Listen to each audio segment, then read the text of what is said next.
My name is Dan Slater. I'm in the Political Science Department, and I'm the director of the Center for International Social Science Research, or cissr, which is the new version of what has long been the Center for International Studies, or CIS, here at the University of Chicago, which has been around for 50 years. And so we're very pleased that Manu Goswami is with us today as part of our sort of rolling out the new center this spring with a series of book workshops and related addresses. So a couple of weeks ago, we had Jeffrey Frieden here from the Harvard Government Department, who was also talking about the international economy, but in a very, very different way than we'll be talking about today. And so we'll also be having another address in a few weeks from Charles Briggs, who's in anthropology at the University of California at Berkeley. And basically what we're really trying to do with the center is try to really create a space on campus that is really dedicated to the full breadth of the international social sciences. And next year we'll be having our first cohort of fellows, both faculty fellows and doctoral student fellows. And those are really from across, they really run the gamut. Our faculty fellows will be coming from not just political science, but will also be coming from anthropology and public policy and psychology. We're also going to have graduate student fellows who will be joining us from the econ department, history department, sociology department, as well as the political science department. So it's really, I think, going to hopefully really be a place where it's going to be very ecumenical, really a big tent, and a place where we can really have the full range of what social science means at the University of Chicago expressed in the research and in the events that we host. And a few words of thanks before we get started. So cissr has been getting going very much through the work of its faculty board and its staff. So the staff who really make it run, our associate director is Manuel Viedma, who's in the back. And then Thomas Galkin and Fadi Hakim are doing the filming today. So for posterity's sake, we can have this for YouTube or whatever other app replaces it in the months to come. And also my faculty board who are really, really wonderful. Jenny Traintapoli from sociology, Emily Osborne from history. Emily will also be finishing up the session. I'm going to have to leave early for parental reasons. And also, there's not here, Paul Post from political science and Luis Martinez from public policy have all been really involved in getting this going. So I will try to stop there and turn things over to Manu Goswami. We're really, really thrilled to have her here as our second address of the spring. Manu is, she is a professor of history at New York University. She is the author of Producing India, which is University of Chicago Press, and was a University of Chicago dissertation. And she'll be speaking today on one of the least popular economists in the University of Chicago constellation. Although, as I tell, much to the frustration of my undergraduates, the most important economic thinker of the 20th century, whether your department agrees or not, John Maynard Keynes. And so she'll be speaking today on crisis economics, Keynes at Empire's End. And without further ado, Manu, please begin. Thank you so much.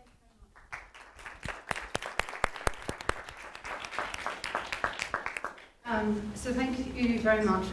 There's a kind of slight variation in the title, which really should be, or this section of what I'm presenting is much more Keynes in a way at the end of Empire rather than Keynes at Empire's End. So I'm in the midst between projects, and I've been finishing up, and I've been writing for a very long time, a project on kind of colonial internationalisms in the interwar period and following their afterlives. And I'm finally sort of bringing that to a close and beginning to think about this other project, which is a kind of synthetic history of the emergence of classical and neoclassical economics in relation to the expansion of imperial capitalism. So it is mostly focused on the British Empire, and it's focused on specific institutional apparati, particularly the India office, where almost every significant political economist from the Mills to Alfred Marshall to Keynes spent a great deal of time. So it's looking at the relationship between imperial governance and the growing abstraction within the tradition of classical and neoclassical economics. And this is a very provisional first foray. So this is very much in that great Chicago tradition of a kind of workshop paper rather than a lecture, because I imagine that the good Chicago tradition of, the Aztec sacrifice that follows, a paper still holds. And since there are so many kind of old friends to deliver on that. I think it'll be very useful. And I can't think of a better place to be to sort of present some of this work, especially because I'm going to be on leave next year, hooray, and get to actually kind of get going on this in Berlin at the Wissenschaftenkolleg. Okay, so crisis economics, Keynes and the end of empire. No single 20th century economist has garnered more scholarly and popular attention as John Maynard Keynes. His 1936 General Theory of Employment, Interest and Money, GT, is arguably the single most influential work of 20th century social science, a status that has only grown in the post-2008 years of protracted economic and financial dislocations. Yet prevailing contextualizations of Keynes's oeuvre, especially the consequential break from neoclassical orthodoxy affected in the GT, cleave to a particular and particularizing cartography, one that obscures the historically specific imperial scale of its emergence and constitution. Keynes's departure from neoclassical economics has predominantly been framed in relation to other Oxbridge economists, whether his rival Arthur Pigou or their common mentor Arthur Marshall, the pre-war configuration of British liberalism, competing European schools and economists, most prominently Friedrich Hayek, or the cultural modernism associated with the Bloomsbury Circle. At issue with such delimitations of the Keynesian revolution is their unacknowledged methodological Keynesianism. By this I mean that they proceed as if the post-war and post-imperial order of normative nation-states was already in place, conflating the world that the adoption of Keynesian policies helped secure with the contextual genesis of Keynes's theory in a simultaneous crisis of capitalism and the economic internationalism that undergirded Britain's empire. The institutional, scalar, and ideological contours of the economy that Keynes's theory sought to reorient and rescue were constitutively imperial, not national. The adoption of Keynesian policies of macroeconomic management in wartime Britain and in the post-war decades across the Atlantic helped install national economies as structuring scalar units of governance, productive infrastructure, and everyday life. In the global north, this entailed a model of capitalism secured by social welfare policies that institutionalized Keynesian demand management, collective bargaining, monopoly pricing, and the generalization of mass consumption norms, an architectonic that, however leaky, presupposed a market-oriented national economy paradigm as the ground and gauge of sovereignty.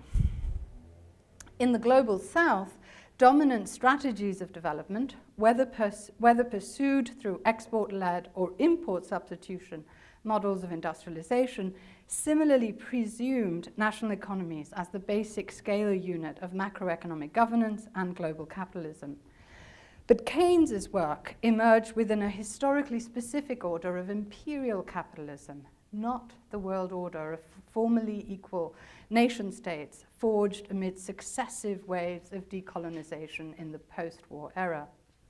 Today's heterodox economists uphold Keynes as a preeminent exemplar of, quote, crisis economics, referring thereby to both the problem-oriented thrust of his theory and the central place it granted to considerations of crisis as a regular feature of capitalism.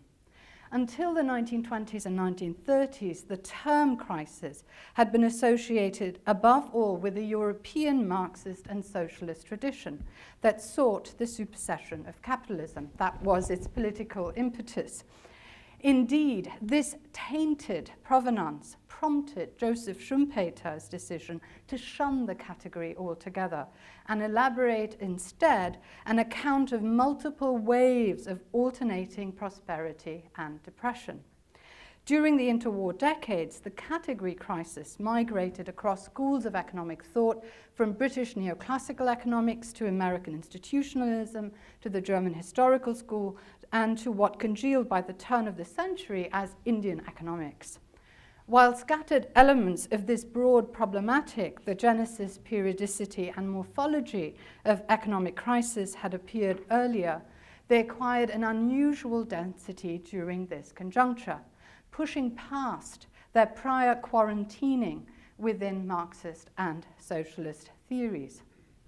This interwar terrain of debate includes the aggregate wave-like movements of prosperity and depression mapped by Schumpeter, the proliferation of business cycle theories in neoclassical and institutional economics, the welding of notions of world economy with structural crisis in the violently interrupted deliberations of the German historical school, and the extension of this second wave tradition within Indian economics, and the distinction between risk and uncertainty offered by Frank Knight locally here, and perhaps most prominently Keynes's account of expectations as drivers of aggregate investment in periods of economic uncertainty. The successive boom and bust cycles of the 1920s, followed by the cataclysmic depression of the 1930s, impelled reflexive reckonings with crisis as a signature feature of the modern economy and engendered a new conceptual vocabulary, risk, uncertainty, expectation, to grasp this variegated temporality. It was this temporalization of economic thought, that is, the interweaving of economic analysis with considerations of temporal dynamics, that sets apart this interwar moment of, quote, crisis economics. It marked a distinct interregnum between the ahistorical formalism of neoclassical economics and the mathematical deductive models that would come to prevail from the 1940s onwards. In the larger sort of work or kind of chapter, I spend a great deal more time on the category crisis than I do here, but I'll be happy to return to it in the Q&A. My talk today critically revisits the work of Keynes as an artifact of an interwar terrain of crisis economics. Keynes's general theory entailed, as is well known, a consequential departure from many of the organizing tenets of neoclassical orthodoxy. But the full measure of its conceptual and scalar innovation only becomes visible, I suggest, in relation to its emergence within an actually existing empire-centered order of capitalism. Reinscribing Keynes's work within the institutional and regulatory regime of imperial capitalism helps clarify and amplify its historical significance beyond both the merely economic and the largely Euro-American centered cartography of histories of economic thought. It was, I suggest, a key moment in the mid-20th century denouement of decolonization, in the conjunctural disarticulation of empire and capital. It provides crucial, if unexpected, vantage on the subsequent historical trajectory of decolonization, on the still live or unresolved question of why the nation form became, in region after region, the political economic successor to European and Asian empires. And of course, I'm thinking here in particularly of the wave of recent revisionist histories of decolonization. And among the many things that they have in common is the elision of a political economy of decolonization. Timothy Mitchell has recently claimed Keynes's general theory as both the first historical instance of a conception of the, quote, economy as a self-evident totality, end of quote, and the first political economic doctrine that took a national economy as the object of its analysis. The former assertion ignores the critique of political economy inaugurated by Marx, who theorized the economy as a product of the social reification peculiar to capitalism. Mitchell's second claim that the concept of the national economy was solely beholden to Keynes scants the mid and late 19th century circulation of the category that, variously appropriated from the work of Friedrich List, became widely enshrined in a range of schemas, practices, and social movements from Germany and the USA to colonial India and Meiji Japan. More crucially still, by occluding the imperial context of Keynes's work, Mitchell reduces its significance to the formalistic elaboration of emergent statistical techniques and metrics. Grasping the innovation of Keynes's work requires putting it in its proper place, in foregrounding, as I argue below, its emergence within an order of imperial capitalism. Keynes began his career with a brief but consequential tenure at the India Office in London, the institutional apex of colonial financial, monetary, and economic governance.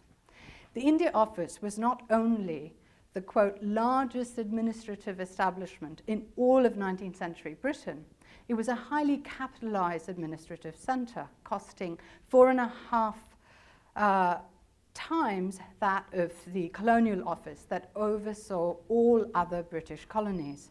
It was also where a formidable roster of British political economists and liberal theorists, from James and John Stuart Mill in the 19th century to Keynes's Cambridge mentor Alfred Marshall, had long influential careers.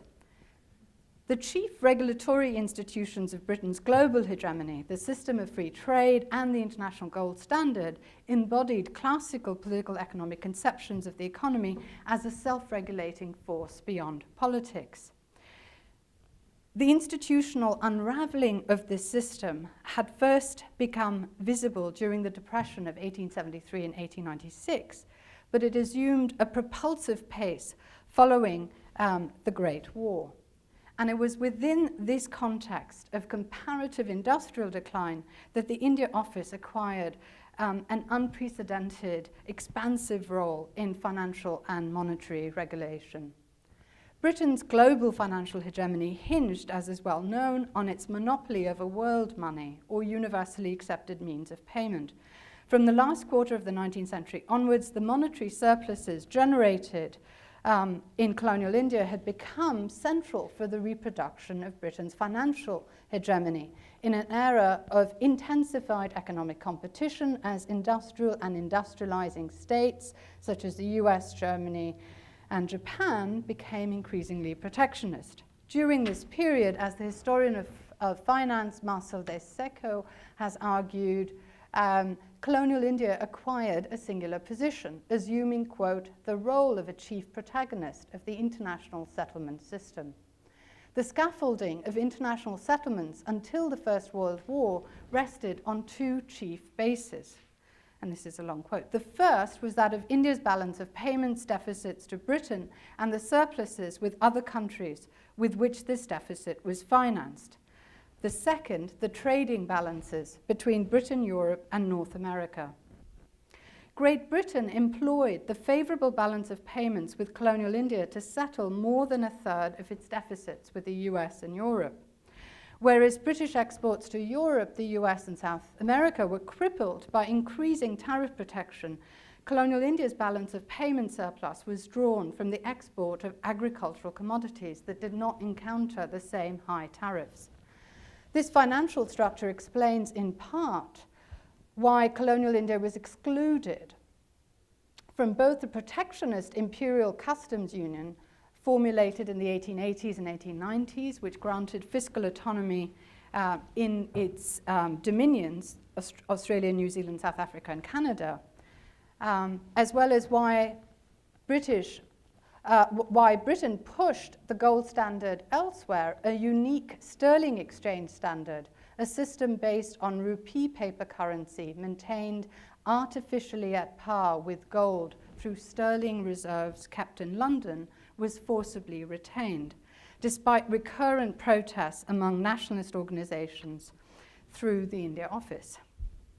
Under the sterling exchange standard, the colonial state held sterling reserves in London as backing for rupee issue in colonial India. These reserves provided, as economic sociologists and historians from Gopal Balakrishnan to Giovanni Arrighi, among many others, have argued, a large resource through which British monetary authorities used to supplement their own resources and keep London the centre of the international monetary system. Within colonial India, various policies had institutionalized a differential circulation for what was essentially a regionally locked silver rupee versus a globally transposable pound sterling.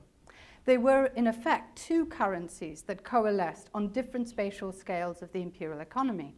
The silver rupee employed for local, regional, and India-wide trade, and the gold pound employed for intra-imperial and global trade. From the late 19th century onwards, Indian intellectuals and activists had developed a wide-ranging double critique of classical political economy and imperial rule. By the turn of the century, this tradition had congealed as, quote, Indian economics, a programmatic that challenged classical and neoclassical economics from a robustly historicist and nation-centered impetus. During Keynes's tenure at the India office, there was a proliferation of a second wave of spirited critiques of colonial monetary and finance policies from, among others, Vaman Kale, L.C. Jain, C.N. Vakil, P.A. Wadia, among many others. Keynes had helped devise the mechanism of transfer for the sterling exchange standard and remained an influential advocate of the India office view as a member of various royal and colonial Indian finance and currency commissions in 1913, 1914, in 1919, and 1926. His first book, Indian Currency and Finance, written while at the India office and published in 1913, was a vigorous defense of the sterling exchange standard as the most appropriate monetary framework for colonial India as an agricultural economy, part of the British Empire. He upheld the sterling exchange standard as, quote, the ideal currency of the future for its use, quote, of a cheap local currency artificially maintained at par with the international currency, suggesting even its portability to other colonial locales, such as the American Philippines.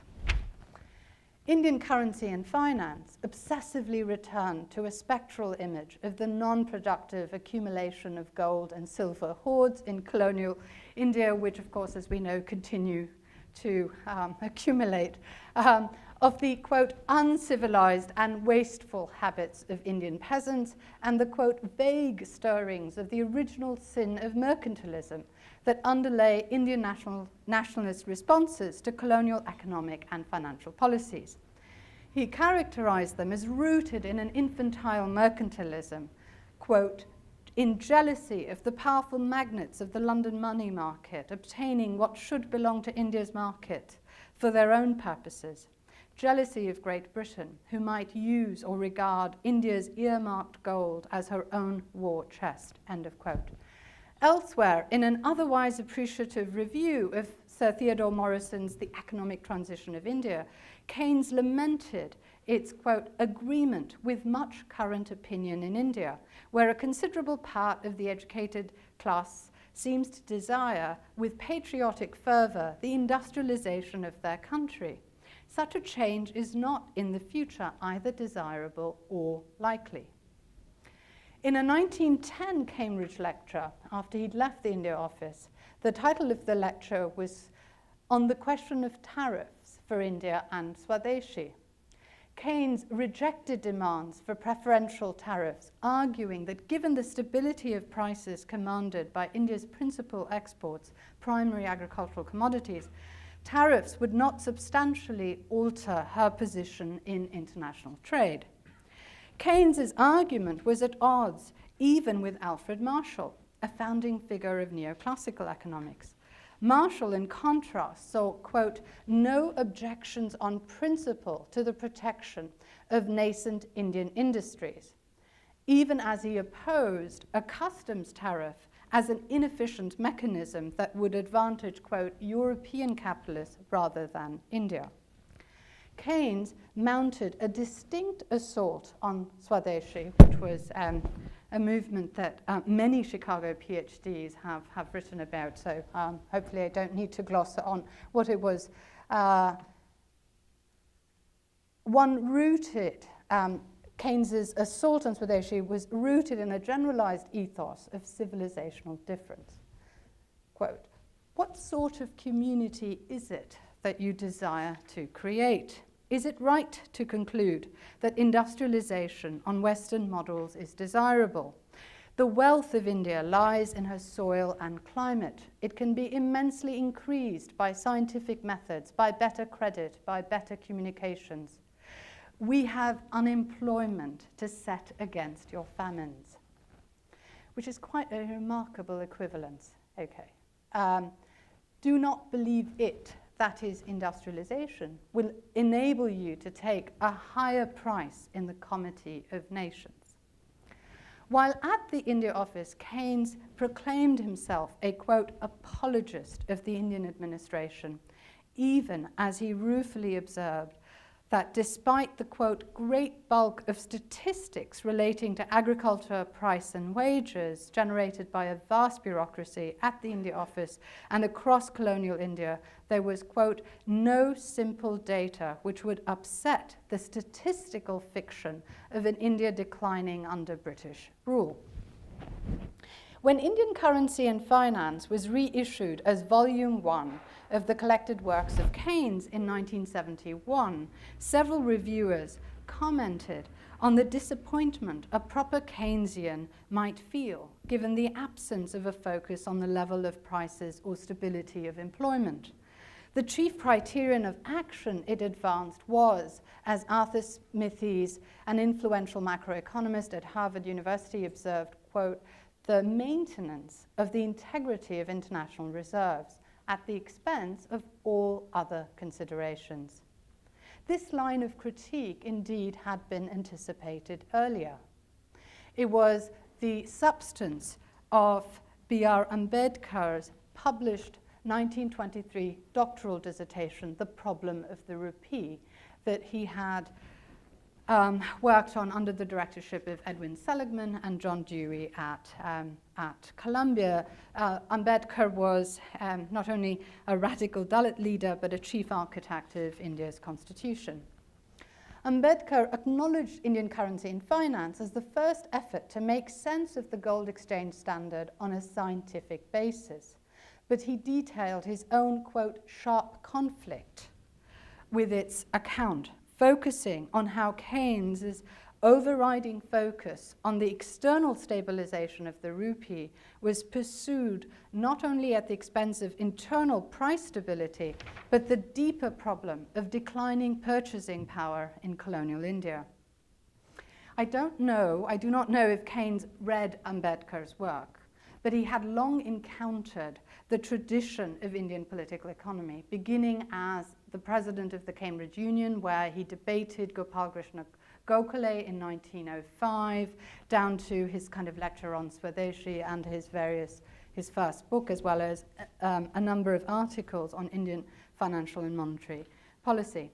His opposition to Indian nationalist demands was grounded at this juncture in a sincere adherence to the principles of free trade. And this adherence was part and parcel of the pervasive naturalization of a hierarchical order of imperial capitalism. A persistent ideological motive of this order was the gradation of degrees of civilization. And it was on this basis that Keynes defended the growing censorship of political discussion in India as quote, an ignorant populace was too easily excited by distortions of fact, end of quote. The turn towards a nationalist framework occurred in the early 1930s amidst accelerated challenges to a Britain-centered world economy.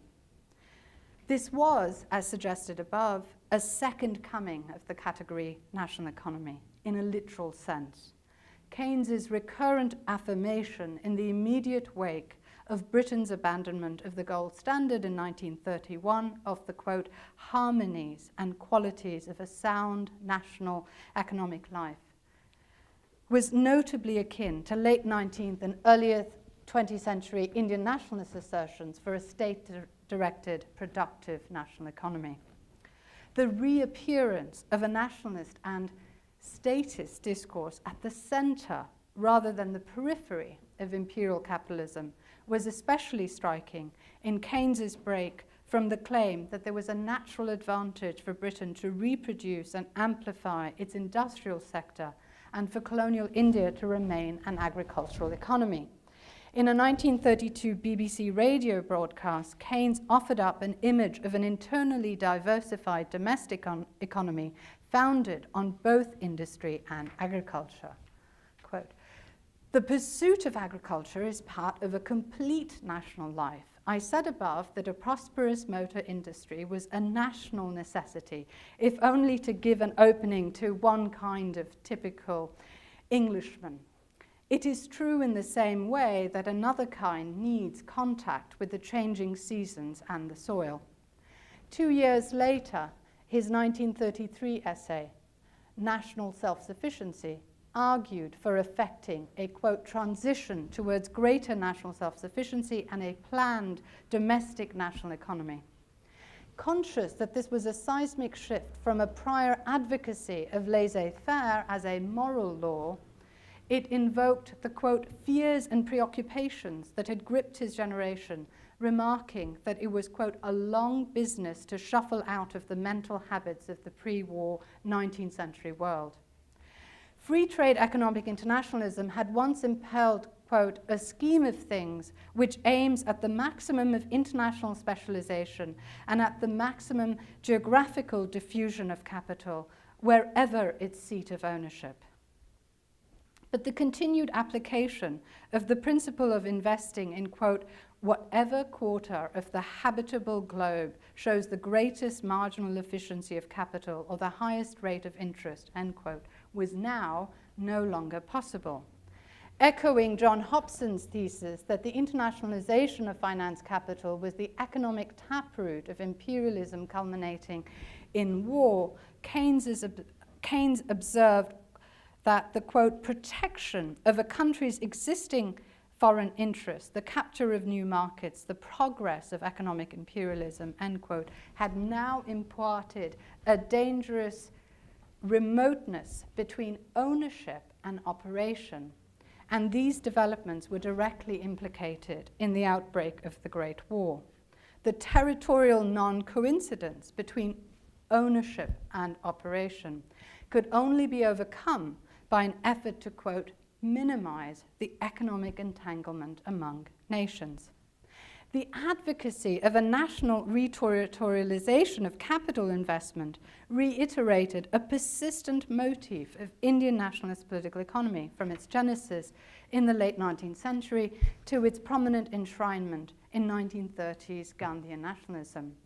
For historians of empire, the force of Keynes's claim that, quote, let goods be homespun whenever it is reasonably and conveniently possible, and above all, let finance be primarily national, end quote, resides in this uncanny echo. The economic internationalism of the mid and late 19th century corresponded, he continued, to a world economy defined by disparities in, quote, industrialization and opportunities for technical training. But the political economic framework that had once secured the latter had now morphed into an increasingly abstract space of flows, unmoored from a concrete economic space. Quote, the investment of British savings in rails and rolling stocks to be installed by British engineers to carry those whose frugality had made these things possible was not economic internationalism remotely resembling in its essence the part ownership of a German corporation by a speculator in Chicago or of the municipal improvements of Rio de Janeiro by an English spinster. Yet it was the type of organization necessary to facilitate the former which has eventually ended up in the latter. The Ricardian logic of regional, industrial, and commodity specialization had now, in the altered conjuncture of the 1930s, lost its presumptive purchase. With the invention of Fordist mass production, it was imperative to bring, quote, the product and the consumer within the ambit of the same national economic and financial organization, end quote.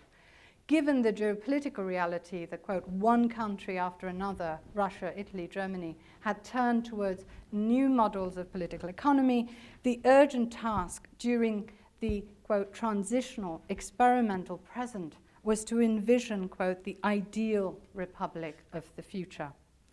This enjoined as a first step a repudiation of short-term temporal horizons and the unregulated mobility of financial capital that would more happily proliferate slums than undertake long-run investments in building a, quote, wonder city. The worship of Moloch and Mammon had neither overcome poverty nor, quote, led the next generation on the back of compound interest into economic peace. The fragmented of geographically dispersive circuits created by a now hypermobile capital, by, quote, a decadent international but individualistic capitalism, imperiled the coherence of a national economic life. The political opportunism of internationalized capital had to be disciplined through an enlargement of the capacities of the British state in determining what, quote, shall be produced within the nation and what shall be exchanged with abroad. The contemporary political economic crisis necessitated then, in this view, the creation of a new order of new domesticated fiscal and monetary mechanisms. Anticipating a central prescription of the later general theory, Keynes argued that the maintenance of capital investment through reduction in interest rates and extended public expenditures could only be realized within the bounds of a national economy. This is a long quote. I have become convinced that the retention of the structure of private enterprise is incompatible with the degree of the material well-being to which our technical advancement entitles us. Thus, for a complexity of reasons, economic internationalism, embracing the free movement of capital and of loanable funds, as well as of traded goods, may condemn my own country for a generation to come to a more lower degree of material prosperity than could be attained under a different system. The future of economic growth required the active constitution of the national scale as a privileged, if not the exclusive, arena for state economic policies. Keynes's occasional writings bear a strong affinity to the dissident liberal schema associated with John Hobson, even though it shared neither its abiding concern with internal income inequality nor its explicit concern to foreclose further imperial expansion.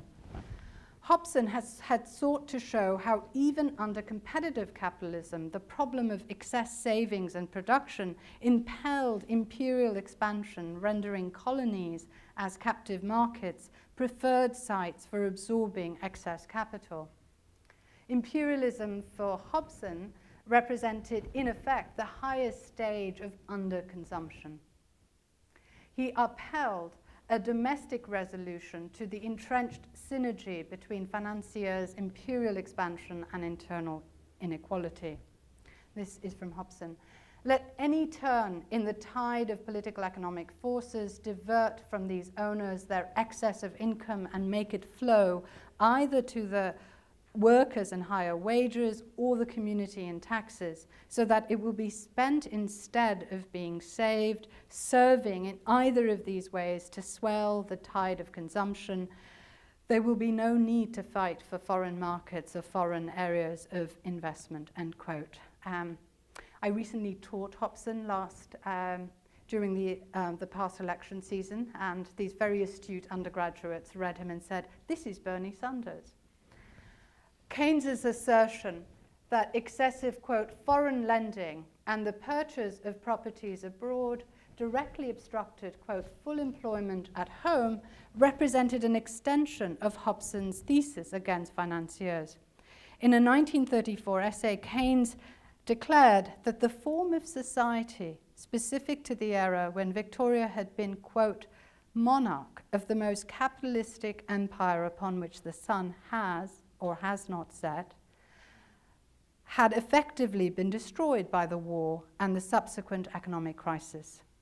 Indeed, with the abandonment of the gold standard in 1931, low interest rates had worked to keep short-term money out of the city and reduce savings, further decreased international investment.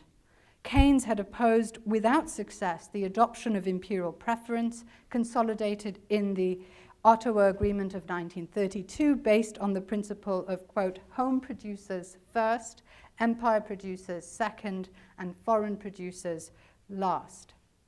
Imperial preference only confirmed the effective rescaling of the British economy, expressed as the pursuit of growth within an increasingly closed empire, or one limited to sort of the self-governing dominions, and a corresponding introversion in the structure of trade.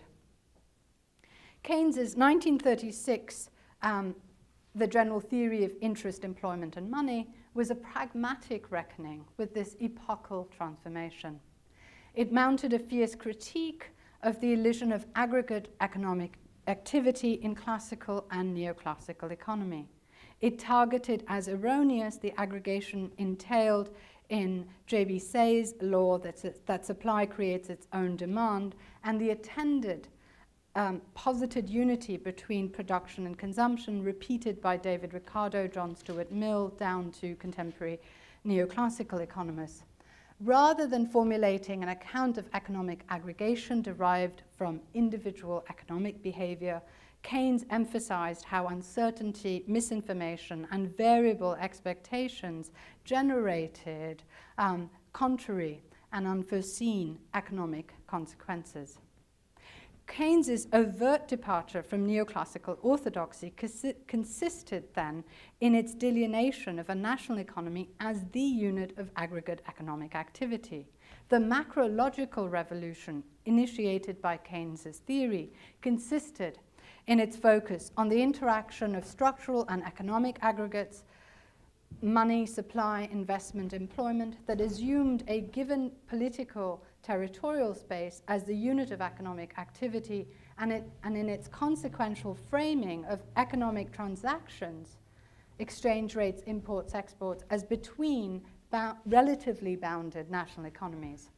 The central analytical categories of Keynes' analysis were, as Hugo Radici powerfully argued over 25 years ago, economic aggregates, such as employment, investment, consumption, and synthetic averages, such as money, wage level, and rate of interest, that presumed a national economy. The privileged unit of analysis in neoclassical economics, in contrast, was individual markets or industries, in particular Marshall's pioneering work on industrial districts, within which relations between utility, price, and cost were analyzed. In one of the few passages in the general theory that departed from the assumed scale of a closed economy, Keynes reiterated his long-standing critique of the gold standard and argued that in a global economy defined by deficiency of effective demand, that is, purchasing power backed with money, what might seem as quasi-mercantilist policies were rational from the perspective of a national economy. Quote, when in their blind struggle for escape, some countries have thrown off the obligations imposed by the gold standard, economists have taught that a restoration of the former shackles is a necessary first step to general recovery. In truth, the opposite holds good. It is the policy of an autonomous rate of interest, unimpeded by international preoccupations, and of a national investment program directed to an optimum level of domestic employment, which is twice blessed. In this view, a state-initiated mechanism for monetary and investment policies in pursuit of an internal national balance carried universal benefits for all advanced economies. In 1931, Keynes had asked the economist and statistician Colin Clark to devise statistical measures for measuring national economies.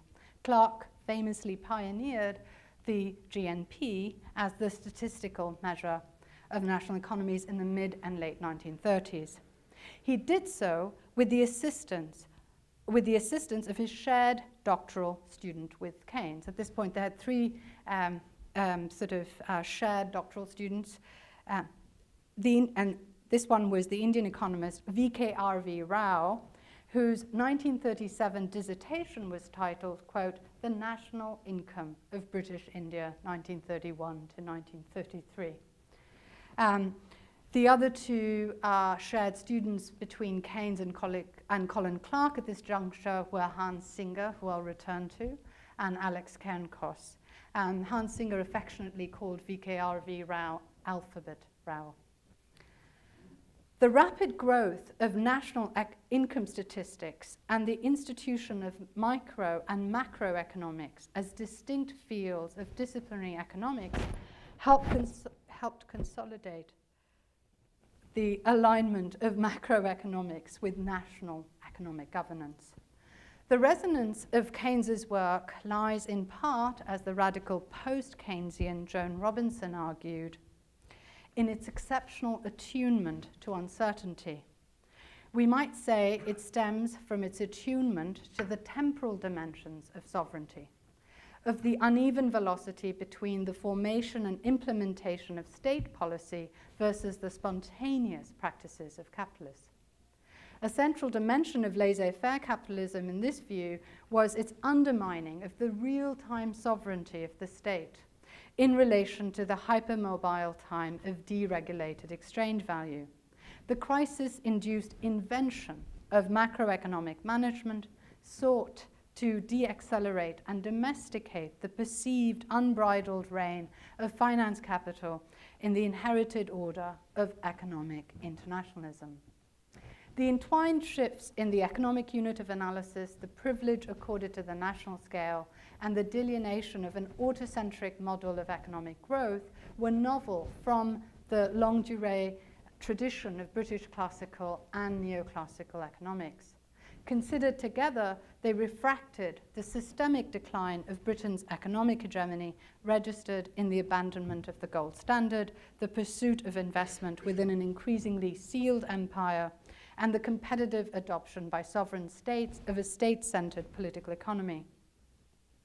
Keynes's diagnosis of effective demand as the principal determinant of the level of employment was adopted by the British state under the urgent pressure of economic crisis at a time when wartime emergency powers gave the state unprecedented control over resource allocation.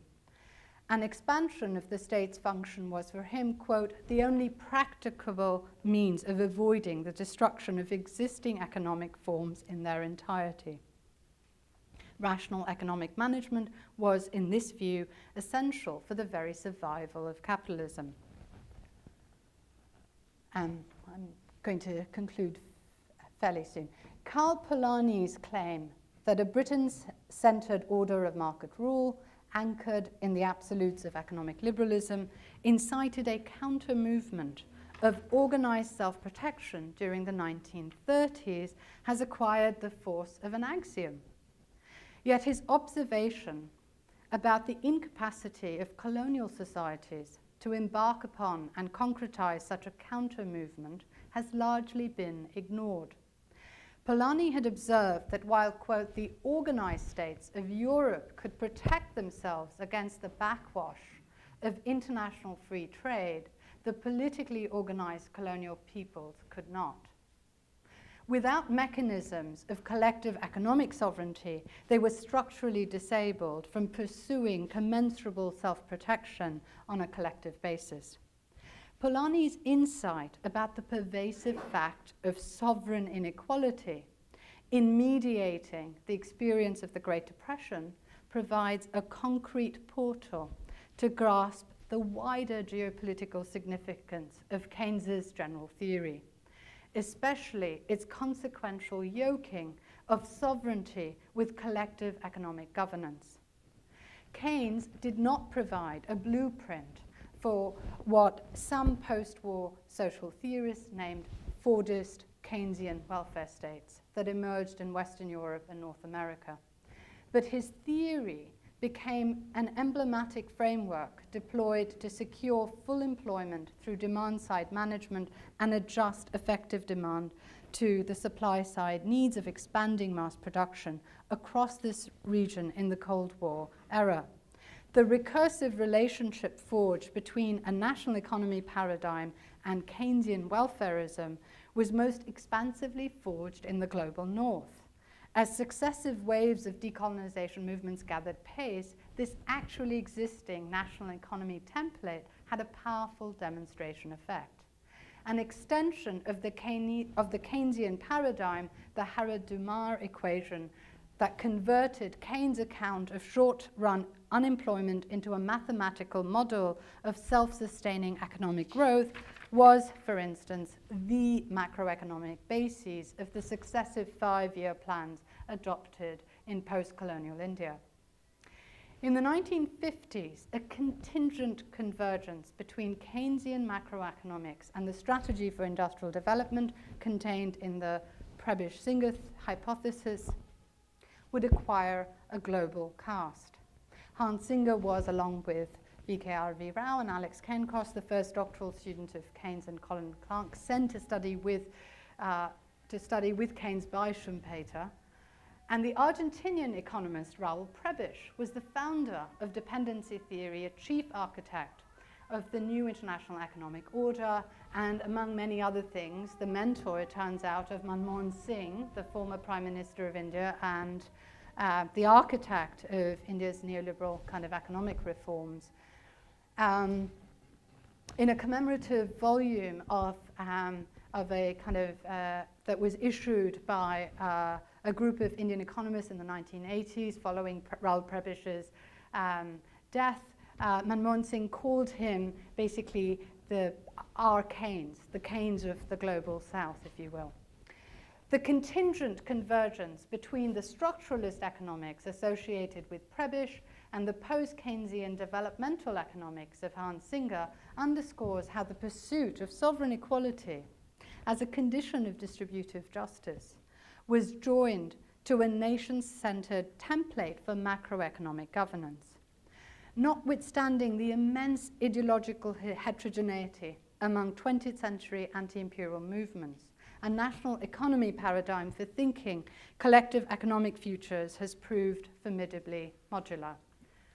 This partly goes against the thrust of my current project that I'm heading, which kind of maps the proliferation of political imaginaries beyond empire, but doesn't necessarily, but one of the things that I found is the relative scarcity of thinking collective economic futures.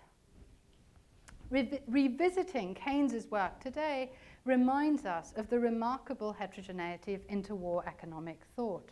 This was a moment when Joseph Schumpeter's hierarchical distinction between formal Walrasian-style, quote, economic analysis, his own preferred future for the discipline, and the worldly domain of, quote, economic thought, the broader tradition of political economy, was still an open contest. From the 1940s onwards, the ascendancy of mathematical deductivist economy models rooted in econometrics helped consolidate the longer-run devolution of, quote, political economy to economics. It's a phrase that comes from the work of Ben Fine. Morphing a once demotic domain of knowledge into a disciplinary regime of formalistic abstractions, yet one with unprecedented everyday reach. The various boom and bust cycles of the 1920s and the catastrophic dislocations of the 1930s were objectively overdetermined, rooted, as economic historians continue to debate, in both long-run and proximate developments across regions of the imperial and global world economy. Yet economic crises are not exclusively objective phenomena. They are also subjectively indeterminate. And it is this doubled valence, or this doubled character, that makes them generative, prompting a variety of programs and prescriptions to redirect course, offer specific solutions, or posit genuinely other futures. If large-scale crises exemplify history in extremis, they also render intelligible the collision of contending times and spaces usually understood as discrete. It is this paradoxical unity that makes them, then as now, politically meaningful.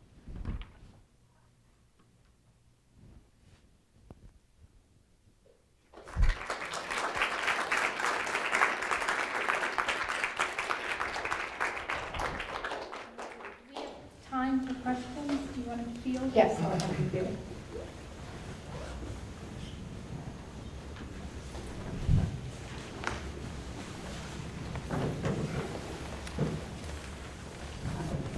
So two questions. One, I wonder if you could say a bit about Keynes in the post-World War II context and in the debates about Bretton Woods, and so how his thought changes in the 40s after the Second World War.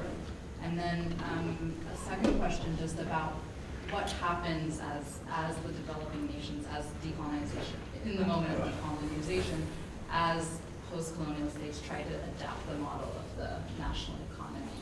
What are the ways in which that model, even as they're entrapped in it, fails them, and how do you explain and think about that? The second is a huge, huge question.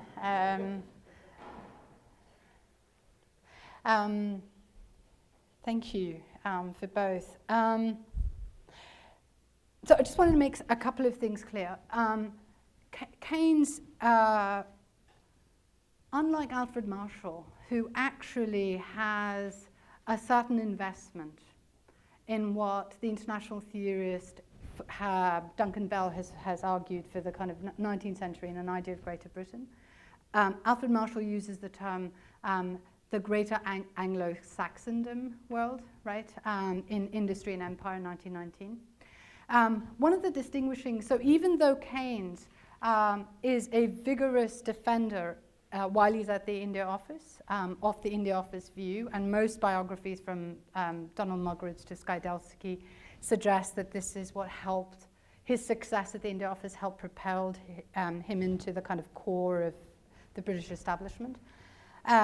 There really isn't a kind of sentimental attachment to empire, nor the idea of kind of Greater Britain or a kind of special mission of the English-speaking peoples or even the greater Anglo-Saxondom. I mean, at one point when the Americans are buying loads of tin and rubber plantations in Malay, he says, you know, let them not just take those economic interests, let them also kind of take on the task of sort of political organization.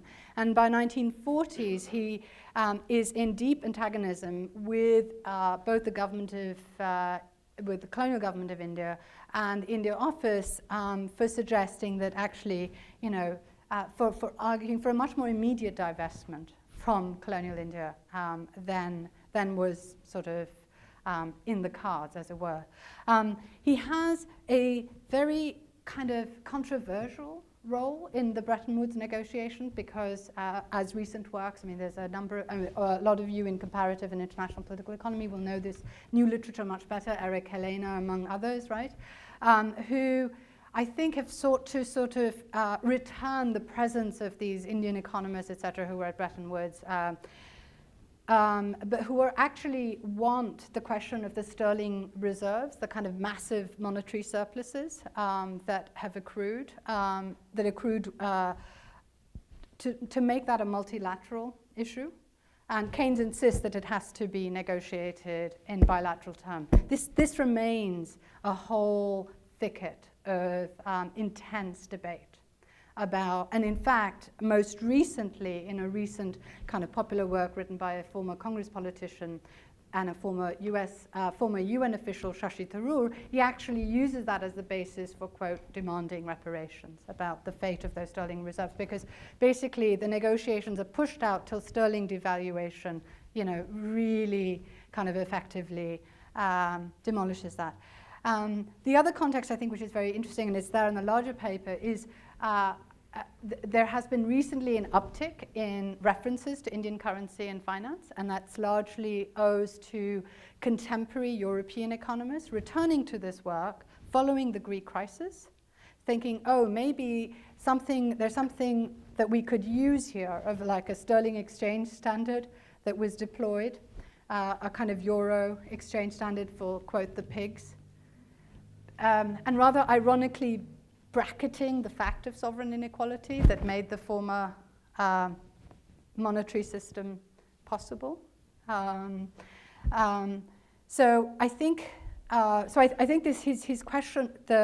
I think it's a very kind of it's a more complicated question. This question of the status of, if you will, empire and of the different, the dominion states versus colonial India within Keynes's work. And I think in some ways he's quite he's an outlier in this tradition, and I'm still trying to kind of quite make sense of that.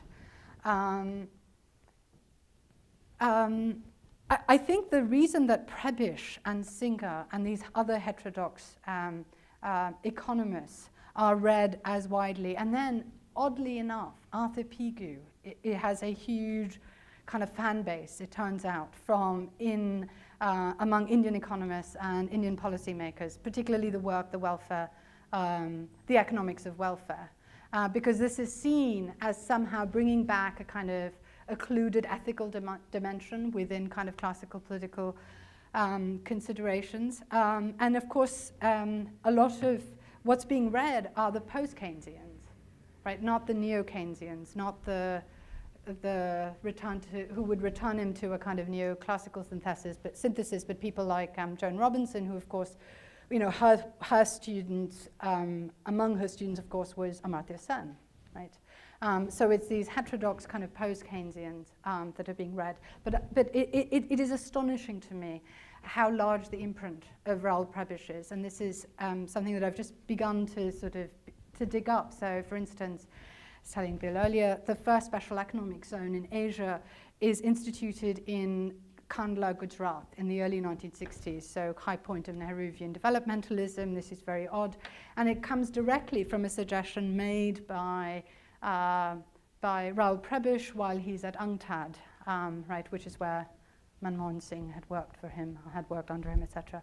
And this is when Prebisch, I think, is also encountering the limits of the ISI industrialization model, and so that the special economic zone, that idea, it actually goes back to Prebisch, and this was kind of extraordinary to think that something that we think of as so exemplary of a neoliberal capitalist sort of spatial fix, if you will, is actually rooted in a kind of impasse that the kind of Prebisch line reaches. One of the things that I've been thinking about in relation to macroeconomic governance in the kind of in the post-independent, in the post-colonial period or post-independence period, is the way in which it becomes a framing for thinking about the future of federalism and the question of the accession of princely states. So the ways in which the assumption of macroeconomic management directly impinges on those kinds of political questions. And I've been following this in the work of Katie Shah, who becomes the kind of the chair of the Indian Planning Commission, which, as we know, was somewhat was dismantled 2 years ago by the current Narendra Modi regime. So I don't know if that begins to answer some of it, but those are really great questions.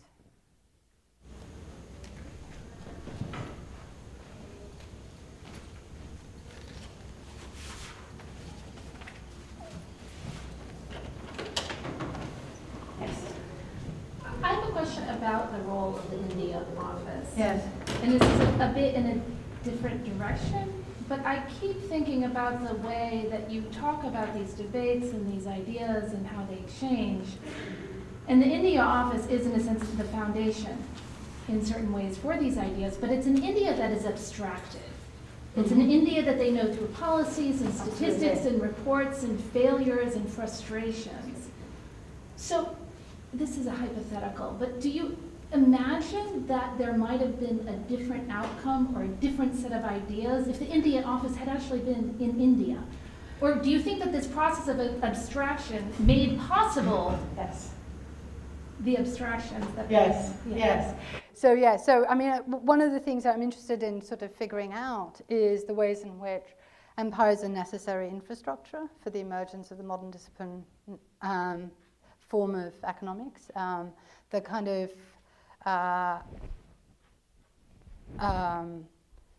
The kind of informal way I've been thinking about this project in my sort of kind of pick up, in the sort of pick up at daycare run sort of thing, is describing it as trying to figure out why economics is the most imperial of all disciplines, and why this is actually literally true. But I think the question of the abstraction of economics really does have to be unpacked in all those ways, and where.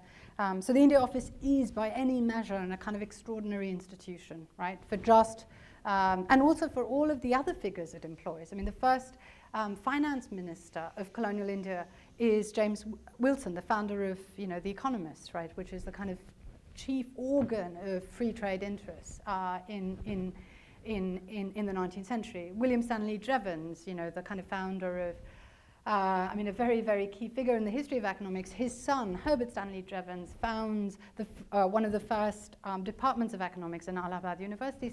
Stanley Jevons himself is directly contracted by the Indian Famine Commission in the 1880s to develop an account of trying to explain the kind of extraordinary mortalities. So there is this extraordinary institutional density or thickness to the prevalence of political economists at various scales, right? The India Office, but also in a way on the ground. And starting from the investiture of Malthus as the first professor of political economy at the Haileybury College in Hertfordshire, right, which trains the East India Company School. And everybody going to India has to read, and I've been following actually like what's on the curriculum, what they're being forced to read, and following those sorts of that kind of empirical analysis as well. So it's a very, very long, if you will, longue durée co-evolution. And trying to, it's been harder to grasp because it's been so sort of separated out. In British histories of this tradition, which have been overwhelmingly internalist, quite resistant to either contextualizations in relation to sort of an historically expansive dynamic of capitalism or imperial governance on the one hand, as well as a kind of Indian historiography that's been much more focused on sort of the kind of local effects, right, and the immediate sort of policy imperatives, etc. So that's part of the effort of this larger project, is to try and sort of think about what we understand as the abstraction of economics as sort of historically differentiated, right? It's on different registers. Yes. I just have a question for clarification. I'm wondering if this, when Indian economics, the development economics takes off, you've traced a line of influence from Keynes and Prevish to thinking. How does that, or does that intersect with the kind of Harold Lasky tradition that so many other, so the Delhi School of Economics is founded as the mirror image of the London School of Economics. Yes. And so I'm just wondering how these two traditions relate. Thank you, great question. And Harold Lasky is, among other things, is a really interesting figure. I mean, both is in terms of his sort of kind of political pluralism, but also for the ways in which his own radicalization is directly implicated by a set of events that occur in colonial India. And I've been following this through his fierce advocacy in this second project in relation to the Merit conspiracy trial, right, where he takes, he writes a great deal about it, and he actually writes an essay. It's this remarkable essay that he writes called The Dangers of Obedience. And this, in a way, marks his turn from a kind of political theorist of pluralism in a more socialist direction. And you're absolutely right that he really is a center for. I mean, K.T. Shah, the first chairman of the Indian Planning Commission, is a Lasky student. And so, yes, I think one of the things I think there's a kind of broad reconciliation between Lasky and Keynes. I mean, there's initial opposition, just as there was a more a similar relationship between John Strachey and Keynes. I mean, John Strachey in the end who's this kind of radical British communist, right? The one who's in some ways the most versed in Marxism in the 30s, and then he eventually does fall into a kind of Keynesian direction. But yes, Lasky is a kind of, if you will, political theorist. They're working with other economists at the London School of Economics. I mean, one of the things that's, a range of recent historical works has reminded us, I think very usefully, is that the very term decolonization is a category that derived from German historical economic debates. It derived from the work of Moritz Bonn, who is a product of the second wave of German historical economics, is exiled in the London School of Economics. He knows Keynes. They have a kind of correspondence. Bonn is in a number of different colonial locales, and the term originates from a work called The Crumbling of Empires. And it's a term really that has to do with what the afterlife of will be for these for metropolitan European states, and in that sense, like Keynes, it's a broadly kind of European referent, right? It refers less to nationalization. I think that signification occurs in the kind of Bandung era, the kind of decolonization as nationalization, that rather than in this sort of earlier period, where interestingly. This term had a kind of distinct kind of political economic referent, but again, one in relation to what the future of these European states might potentially look like in the work of Bonn, which I think in a way sort of goes back to a question that Adam had raised. Yes. I thought this was tremendous, but I'd like to ask a couple of questions about how strongly you're asserting some of the arguments. So the critique of the kind of Foucauldian Mitchell epistemic construction of the economy line is very powerful in the case that you take up, given the omission of the relevant context. But then I wonder what you say about the work about the cognate American developments, the invention of Enver, basically similar chronology, not at least the same formal imperial context. I mean, Timothy Schenck and others have tried to work on that. Second, I just want to get clear about the relevance of that you're asserting about Keynes' exposure to Indian economics, which he initially rejects in his turn to economic nationalism in the later period. Are you claiming that that's the source? Because it seems as if it would have to be rather overdetermined later fascist economics, the just general rise of more economic nationalist visions at the very time he's making his turn. So then the evidence sort of ran out at that later period in his trajectory about the specific importance of Indian economics. Thank you. I'll start with the second question because it's enormously helpful, and it also pushes me to sort of specify the causal weight. I was hoping that now that I was going to do the kind of historian's thing about, trying to narrate myself out of a kind of causal claim. Yeah, no, I know, but there are historians and then there are historians.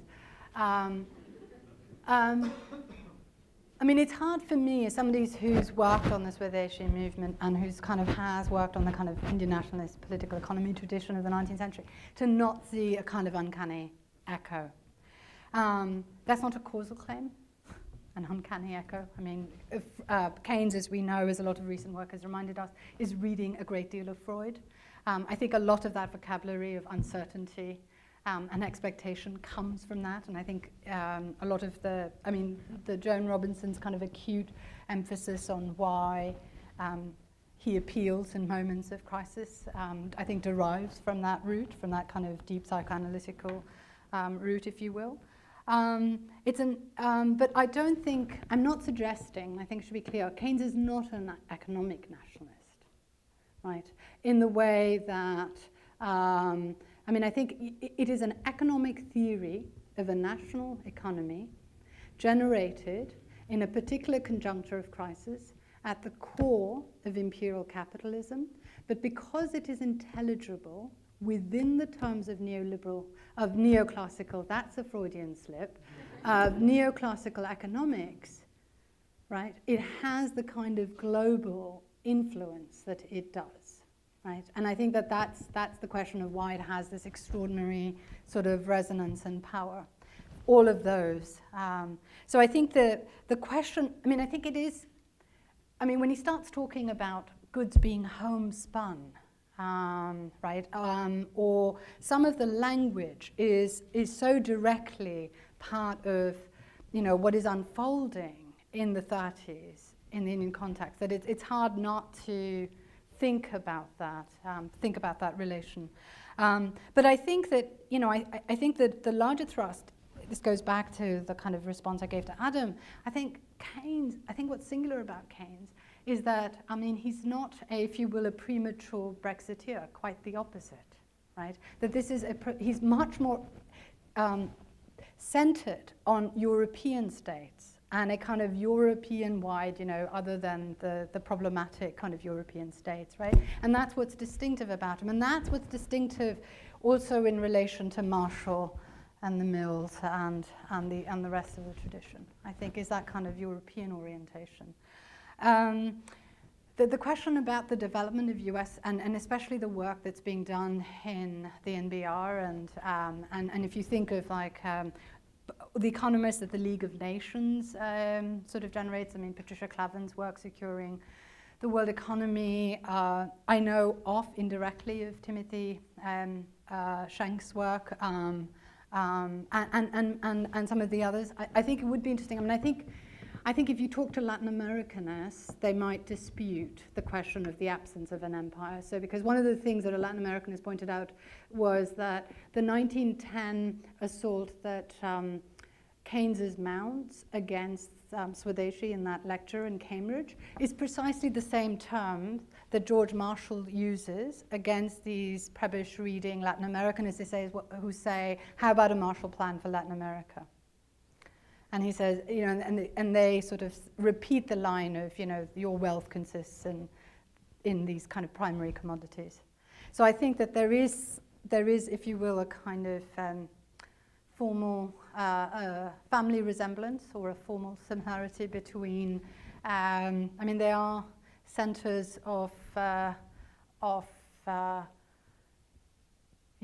think in that sense I retain perhaps more than I'm happy to admit of a certain kind of late world systems emphasis on these are really imperial hegemons, or successive imperial hegemons. So that structure of relation persists. It's interesting to think also of the significance of somebody like Hans Singer, who's also initially trained in the German historical school, right? And then he comes as a German Jewish exile, and then he's a Keynes student, but he actually spends, he's engaged in these various kind of colonial contexts. One of the things that I've found quite amazing was the fact that Joan Robinson, and it's amazing she's doing this at the height of the Cold War. She writes this work right towards the end of her career, and she produces not only Amartya Sen, but also Stiglitz, who she kind of has a much more difficult relationship with, right? Or he describes her, as ideologically difficult. She writes a full-on defense of the Cultural Revolution. But she also gives the proceedings, the royalties of her series of last works to this kind of Institute for Alternative Economics in Kerala that continues to exist, right? Which is again, there's a kind of there's a singular quality to the political commitments of heterodox heterodox economists who are allied with varieties of post-Keynesianism in the kind of post-war period.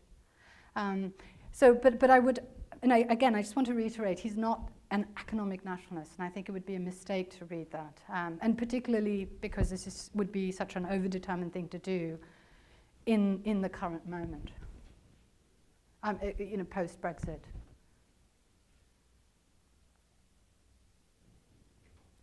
We have time. Yeah. I had a question about the connection to Hobson, just in the sort of other half of Hobson's argument that you didn't mention, in which he talks about the need for international management of national resources of colonial territories, and the kind of potential parallel to what you described as Keynes' account of kind of the improvidence of Indian peasants. And I thought of this and really, I had the same question about your fascinating point about the uncanny resemblance to Indian nationalism and Keynes's maybe inability to recognize the connections that he had with that line of thinking, maybe because he had imagined that India was sort of internally incapable of economic wisdom with the improvident peasants. I just wondered if there's, alongside the underconsumption line, there's a set of arguments having to do with sort of dismissing colonial territories as internally generating their own economic problems. Yeah, I'll have to think about that, about how deeply invested he is into this idea of kind of civilizational difference. Though these are terms that appear a great deal. In fact, one point he sort of says that civilization and liberty matter more than mere economic possessions, specifically in relation to whether these rogue states of Germany, Italy might kind of impinge upon Britain's empire, and it's in that context that he makes that statement. And that's what I meant by saying that he has no kind of sentimental or attachment or the kind of Greater Britain kind of logic that was used in terms of the Dominion. And that makes him distinctive. I mean, I'm very glad you brought that up about Hobson, because I think Hobson goes on to become an official in the League of Nations, and he does impose, if you will, a civilizational test on the question on self-determination. So and I think that's there already in the book Imperialism, right? That gradation is already present in Imperialism, because it's an argument not about dismantling empire. It's an argument about further imperial expansion. And it was actually that distinction that these very clever undergraduate students at NYU, at which point they said, oh, this is Bernie Sanders. Right. Carrie, do you we have time for one more, yes. So if you want to take it.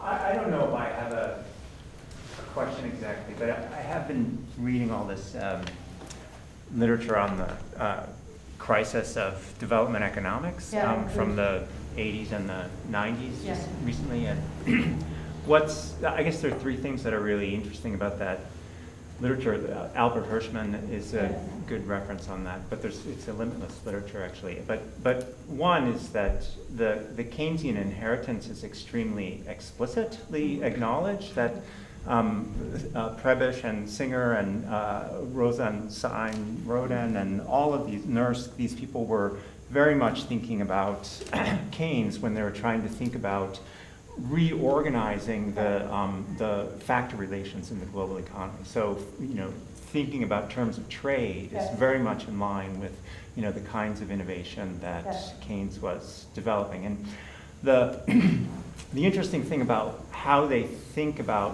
what became a crisis is that the success of their strategy was very uneven. There were places in which they did achieve industrialization, and then the industrialization became blocked. And so they realized that sort of grouping realized not, that we need to think about the global economy differently. They realized that they need to think about politics more explicitly than they had in the initial Keynesian inspiration. So that's kind of one thing. So the development economics, who were most inspired by Keynes, don't abandon their commitments to the nation. They kind of double down on it, but they embrace it by kind of moving away a little bit from economics. The second observation about it is that they felt, those development economists felt most attacked, on the one hand, from the free market economists who were not especially attached to the nation in any way. Yeah. And then, but from the left, from Marxists who were ultra committed to national agendas and strategies of autarky. So there's a whole debate about the kind of integrity of the nation in the post-war period, in which Keynes is an absolute central figure. But then the third thing, which is really very interesting, is that just riffing on the way that you end about the subsequent development of neoclassical economics, is that one of the most laceratingly critical essays on the crisis in development economics is by Paul Krugman, who acknowledges it's a sort of analysis of Hirschman in a way, who acknowledges the Keynesian inheritance, but he criticizes the whole agenda for its incapacity to become formal. That is, there's no mathematics in development economics, and that the only reason that there can be progress in economic science is when there's the capacity to formalize it. And so the barrier in the 50s, the 40s, the 50s, was that they were unable to sort of make models about increasing economies, and voila, in the 70s there were some mathematical innovations that allowed you to model like oligopoly industrial organization, and then people began to see that you could do that, you could apply that to a lot of things. But the interesting thing about that argument is that it is very explicitly against the idea of macro, like that there should be a container, a national container in which these techniques are applied. Rather, they're completely postmodern, I don't care what the context is, I have a toolbox of economic theories that are formal, that can be applied in any sort of context. So it becomes a kind of vehicle, a vehicle of a kind of neoliberal imaginary that is going beyond the state and also beyond Keynes in a way. So I just wonder, are you going to follow this sort of thing out in a way? Because thank you so much, Garrett, for all of these questions. It's terrific. So on the first point, I think it helps me connect back to a question that was raised earlier, which I didn't answer properly, about the kind of US sort of moment, developmental economists, and the stuff that the NBER is doing, right? And that this is really where this kind of mathematization is happening. I do think that that's the US innovation into developmental economics, and the idea that there isn't enough math in Keynesianism. I think that it comes from this kind of highly capitalized US sort of disciplinary, the disciplinary protocols around formal training. So it comes from there. I think it's the national container reference is what ties that kind of contingent convergence between different strands of kind of Keynesianism and this developmental economics. And it also, as I think you very presently suggest, leaves them, if you will, vulnerable to how you might have neoclassical initiatives or initiatives that are absolutely based on neoclassical postulates of kind of economic behavior, say, or the kind of underlying subjective theory of value. And I was thinking about it when you were speaking in relation to a project which, on the face of it is so important and significant, like poverty economics, right? And interestingly, which also takes India as its laboratory. This is a very influential project out of contemporary MIT economics department, a very celebrated heterodox economists Abhijit Banerjee and Esther Duflo, right? And it does such things as like sort of, so they were going to places in South India and looking at, were public school teachers showing up, and surprised they weren't really, but how if you incentivized their showing up to teach, right, in effect it was a kind of generalization on the local level of market disciplinary techniques, right? And I think that the inability to think of these multiple scales in a way, it's that Keynesian inheritance one could also then see as also what limits it. And I think another point that you raised, and I think that there's also ways, so apart from some figures like Katie Shah, et cetera, who are coming out of Alaska, for all the kind of hagiography today that exists, which is so hard to take, right, the kind of narcissistic celebration of India's democracy, et cetera, but there's no land reform. There's no comprehensive land reform, right, and which makes it stand apart from a whole number of comparable developing states, right? And I think one of the reasons is that, if you're coming from the standpoint of a kind of from the kind of Keynesian model, and that particular sort of economic liberalism that's contained, it's not at all clear how you're going to get at questions, those kind of, if you will, systemic questions. So I think that it really does cut both ways. There's a kind of brilliant essay, I don't know if this is the one you were referring to, by Albert Hirschman. It's like this 7-page brilliant essay about how, I don't know if this is, oh, this is 20 pages? Okay, gosh. Maybe it felt like 7 pages, but it was this argument about why Marx doesn't see that Hegel has a theory of imperialism, and then he relates it to Hobson, and then he goes to kind of prohibition, import subs. I mean, it's this extraordinary kind of essay that he writes in 1973, and it's already critical of some of the impasses of developmental economics. So yes, I think that any inducement to read more Hirschman, I think, is a good suggestion. But thank you. These are sort of enormously helpful comments. Okay, thank you.